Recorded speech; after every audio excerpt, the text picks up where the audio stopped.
गोवा आणि महाराष्ट्र या दोन राज्यांच्या संयुक्त तिलारी आंतरराज्य पाटबंधारे प्रकल्पाचं हे जे तिलारी मुख्य धरण आहे ते कधी भरतंय, कधी ओव्हरफ्लो होतंय, याकडे दोन्ही राज्यातील नागरिकांचा लक्ष लागलेला होता. आणि गेले 2 दिवस अक्षरशः धरण ओव्हरफ्लो झालं, जे सॅडल डॅममधून पाणी बाहेर पडलं, अशा प्रकारच्या चर्चासुद्धा सुरू होत्या. मात्र तिलारी प्रकल्प विभागाने काल या ठिकाणी एक इशारा दिलेला होता की धरण जे आहे ते पुढच्या 24 तासात या ठिकाणी सॅडल डॅममधून ओव्हरफ्लो होईल. आणि त्यानुसार आपण पाहतोय आज सकाळी 11-11:30च्या दरम्यान तिलारी धरणाचं हे जे सॅडल डॅम आहे त्याच्यातनं पाणी आता बाहेर प्रवाहित झालेलं आहे. इथला हे जे सांडवा धरण आहे याच्या चारही दरवाजातून मुळात दरवाजे उघडले जातात, बंद होतात, अशा प्रकारची चर्चा केली जाते. मात्र वास्तवात 15 ऑगस्टपर्यंत तिलारी धरणाचे हे जे सॅडल डॅम आहे त्याचे दरवाजे पूर्णपणे उघडेच राहणार आहेत. आणि 15 ऑगस्ट नंतर या ठिकाणी धरणाची जी पाणीपातळी आहे ती मेंटेन करण्याची प्रक्रिया सुरू होईल. कारण 2019मध्ये 4 ते 6 ऑगस्टच्या दरम्यान तिलारी खोऱ्यात मोठा प्रचंड पाऊस झाला होता आणि तिलारीला एक महापुराचा फटकासुद्धा बसलेला होता.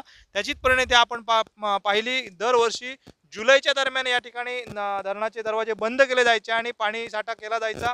मात्र यावर्षी ती काळजी घेऊन आपण पाहू शकतो अजूनही या धरणामध्ये ह्या सॅडल डॅमची पाणी पातळी जर पाहिली तर साधारण 3 ते 4 मीटर हे धरण अजून भरण्याची स्पेस या ठिकाणी ठेवण्यात आलेली आहे.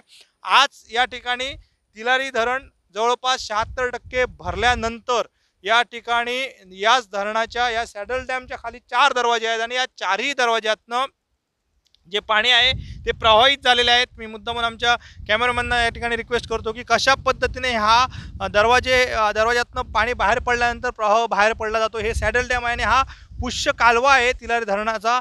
याच कालव्यातून या तयार केलेल्या कृत्रिम नदीतून तिलारी मुख्य नदीला या ठिकाणी हे पाणी पोचलं जातं आणि खालची गावं आहेत. एकूणच इथे अगदी सिंधुदुर्ग आणि गोव्यातील अनेक गावं या तिलारी नदीच्या खालच्या पट्ट्यात येतात आणि त्याचा फटका या सगळ्या लोकांना बसत असतो. त्यामुळे लोकांच्या मनात जी धाकधूक आहे ती कायम आहे.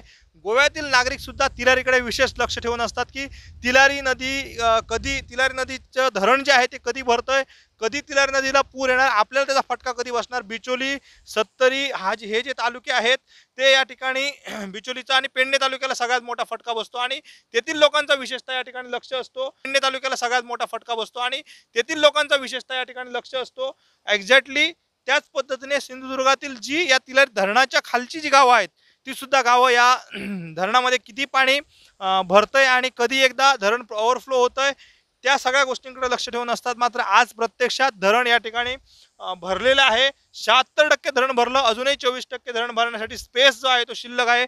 आणि पुढच्या पूर्ण बाजूला आपण या ठिकाणी जाऊन कशा पद्धतीने धरणातून पाणी बाहेर पडतं हे सुद्धा आमच्या दर्शकांना दाखवणार आहोत. मात्र सद्यस्थितीत नागरिकांनी घाबरण्याची कोणतीही आवश्यकता नाही.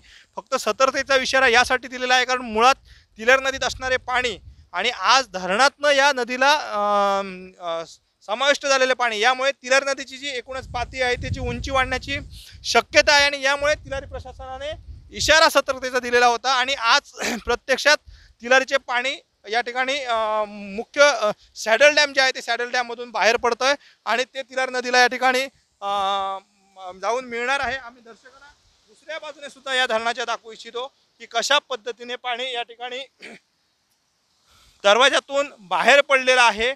आणि या सांडवा जो हे जे डॅम आहे या डॅममधून तिलारीच्या मुख्य नदीला हे पाणी जाऊन मिळणार आहे. पाण्याचा प्रवाह अजूनही तशा पद्धतीने बघितला तर त्या पाण्याला वेग नाही आहे, अगदी संत गतीने हे पाणी बाहेर पडतंय. मात्र पाऊस जर अशाच पद्धतीने धुवाधार सुरू राहिला तर 2-3 नद्यांची पाण्याची पातळी आहे ती वाढली जाऊ शकतो आणि त्याचा फटका दोडामार्ग तालुक्याला बसू शकतो. याचीच परिणती आज दोडामार्ग तालुक्यामध्ये संपूर्ण सिंधुदुर्ग जिल्ह्यात रेड अलर्ट असल्यामुळे पावसाची या ठिकाणी रेड अलर्ट दिलेला असल्यामुळे सुरक्षा यंत्रणा म्हणून तहसील विभागाकडे NDRFची एक टीम पोहोचलेली आहे. मात्र नागरिकांनी कोणत्याही प्रकारे घाबरण्याची आवश्यकता नाही. आपण पाहू शकतो सगळी परिस्थिती आहे ती सुस्थितीत आहे. मात्र तिलारी धरण कधी ओव्हरफ्लो होणार, कधी तिलारी धरणातनं पाणी बाहेर पडणार याची प्रतीक्षा जी नागरिकांना लागलेली आहे ती संपलेली आहे. आज या ठिकाणी प्रत्यक्षात सकाळी 11:30च्या दरम्यान तिलारी धरणाचे जे पाणी आहे ते बाहेर पडलेलं आहे. याच पुष्य कालव्यातून तिलारी धरणात जाऊन हे पाणी मिळतं. त्यामुळे येता जो काळ आहे कारण जुलै आत्ता सुरुवात झालेला आहे. ऑगस्टपर्यंत पावसाचा जोरदार ही पर्जन्यवृष्टी असते ती होत असते. त्यामुळे जर मोठ्या प्रमाणात तिलारी खोऱ्यात पाऊस झाला तर मात्र संपूर्ण दोडामार्ग तालुक्यापासून गोव्यातील पेडणे आणि बिचोली तालुका यांना पुराचा फटका बसण्याची शक्यता कायम आहे. त्यामुळे नागरिकांनी सतर्कता बाळगावी अशा प्रकारचं आव्हान तिलारी प्रकल्प अधिकाऱ्यांनी दिलेलं आहे. आज स्वतः तिलारी प्रकल्पाचे कार्यकारी अभियंता रोहित कोरे, त्यानंतर प्रांत अधिकारी पानवेलकर साहेब या लोकांनी सुद्धा या ठिकाणी तिलारीला व्हिजिट केलेली आहे. NDRFची टीम सुद्धा तहसीलदारांसमेत तिलारीची आज प्रत्यक्ष पाहणी करणार आहेत. मात्र सध्याची परिस्थिती आहे ती अंडर कंट्रोल आहे. कोकण 7 लाईव्हसाठी संदीप देसाई, तिलारी, दोडामार्ग.